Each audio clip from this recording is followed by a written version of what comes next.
their statement, and I give the floor to the representative of Japan. I thank Mr. Griffiths, Ms. DeCarlo, and the civil society briefer for their briefings. The global food supply, already compromised by various factors, has been further exacerbated by Russia's aggression against Ukraine for over 500 days now. Sadly, this situation has deteriorated even further following Russia's decision on July 17th to terminate the Black Sea Grain Initiative, BSGI. Japan condemns this deplorable action by Russia, noting that Russia has already been a significant impediment to the proper functioning of this initiative for several months. Since its initiation last year, the BSGI has played a pivotal role in ensuring global food security. Through these initiatives, more than 32 million tons of grain and other commodities have been transported from Ukrainian ports. Furthermore, over 725,000 tons of grain have been distributed through the World Food Programme, aiding humanitarian operations in some of the most severely impacted areas globally, such as Afghanistan, Yemen, and the Horn of Africa. Despite the significant challenges posed by conflict, climate change, and escalating energy prices, the initiative has led to a remarkable reduction in food prices by over 23% since last March. Japan is gravely concerned about the adverse effects Russia's decision could have on global food supplies, particularly for vulnerable people. Indeed, it is alarming to witness the higher volatility in global wheat prices following Russia's various actions starting from the termination of the initiative. Russia also threatens to treat civilian vessels bound for Ukraine ports as potential military targets. It is Russia alone who must take responsibility for all the repercussions resulting from its decision.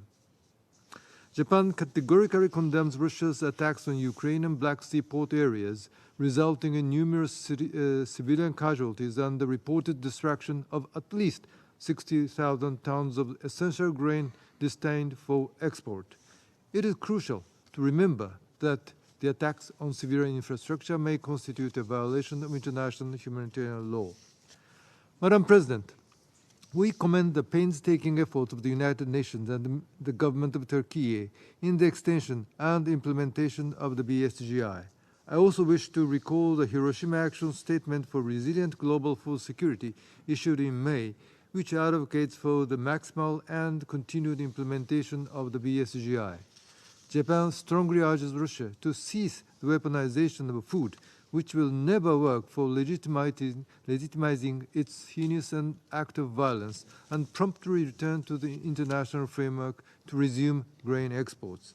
Madam President, our collective commitment to mitigating global hunger and maintaining stable food prices worldwide must not falter. In this context, Japan supports the EU's Solidarity Lanes initiatives to transport Ukrainian grain and food by land.